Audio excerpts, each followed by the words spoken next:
Assalamualaikum warahmatullahi wabarakatuh. Perkenalkan, kami dari kelompok 7 ingin menjelaskan materi dari sumber daya manusia 1 yang berjudul jenis-jenis bias dalam penilaian kinerja dan cara mengatasi bias dalam penilaian pekerja. Materi pertama dan seterusnya akan dibacakan oleh beberapa teman saya dan lebih jelas lagi.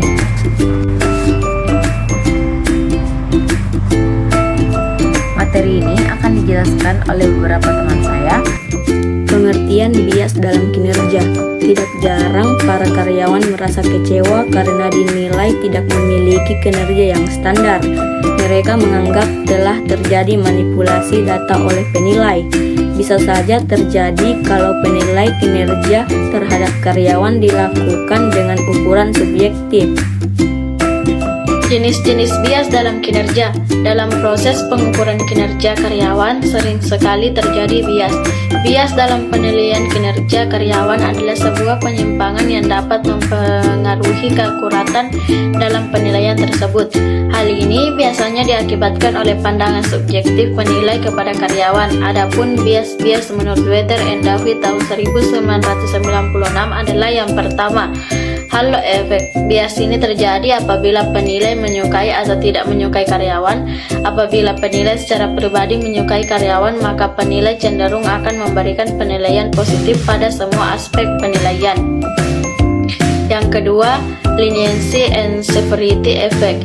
Lisensi efek terjadi apabila penilai memiliki kecenderungan untuk bersikap baik kepada karyawannya. Ia merasa bahwa ia harus berbaik hati kepada karyawan. Dengan begitu, penilai akan memberikan penilaian yang cenderung baik pada setiap aspek penilaian. Sedangkan severity effect terjadi apabila penilai memiliki falsafah yang sebaliknya dari lisensi efek, maka penilai akan memberikan penilaian yang cenderung buruk pada setiap aspek penilaian. Yang ketiga, central tendency adalah sebuah bias yang terjadi apabila penilai memiliki tingkat toleransi yang terlalu tinggi. Penilai tidak mau memberikan penilaian yang terlalu tinggi maupun terlalu rendah pada bawahannya, sehingga hasil penilaian akan cenderung berada pada nilai rata-rata. 4. Assimilation and difference effect. Assimilation effect terjadi apabila penilai cenderung menyukai karyawan yang memiliki kesamaan dengan penilai. Kesamaan ini dapat berupa ciri-ciri atau sifat yang dimiliki karyawan. Jika karyawan memiliki kesamaan dengan penilai, maka penilai akan memberikan penilaian yang baik dan positif kepada karyawan tersebut. Berbeda dengan difference effect. Difference effect dapat terjadi apabila karyawan memiliki perbedaan dengan different effect, ciri-ciri atau sifat dengan penilai.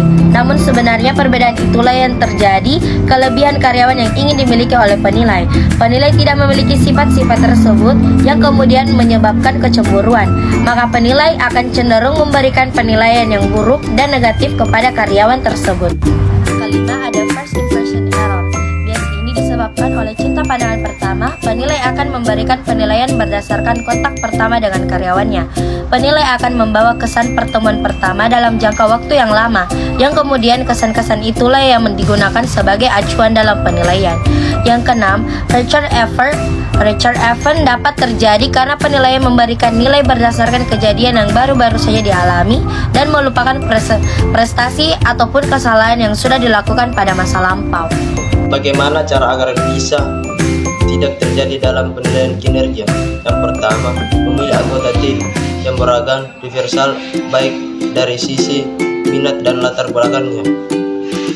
Keberagaman anggota tim akan membuat kita menjadi lebih efektif dalam melakukan proses penilaian kinerja.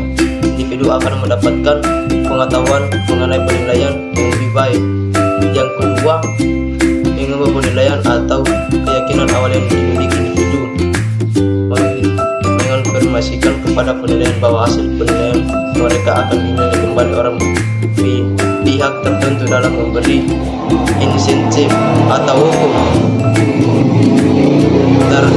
terhadap ketidakkuratan para penilai individu. Yang ketiga, menggunakan beberapa penilaian untuk melakukan aktivitas penilaian kinerja. Aktivitas diskusi grup akan mengurangi kendala penilaian universal dan mengoptimalkan penilaian kinerja. Yang keempat, individual alami terminalkan. Mengembangkan hubungan yang lebih baik antara satu tim. Yang kelima, mempertimbangkan sifat individu tertentu, terutama altruistis ketika menetapkan individu tertentu untuk penilaian kinerja. Kesimpulannya, dari bias-bias di atas yang sudah dijelaskan dapat diambil kesimpulan bahwa hal itu dapat mengakibatkan kesalahan penilaian dan merugikan karyawan. Tidak hanya karyawan yang dirugikan, namun kesalahan dalam menilai karyawan itu menyebabkan kesalahan dalam bertindak dan dapat merugikan suatu organisasi ataupun perusahaan. Oleh sebab itu, penilai harus menyadari keberadaan bias-bias tersebut agar dapat menghindarinya dan dapat memberikan penilaian yang lebih objektif dan akurat kepada pegawai. Itulah tadi penjelasan yang bisa kami jelaskan. Kurang dan lebihnya mohon dimaafkan. Assalamualaikum warahmatullahi wabarakatuh.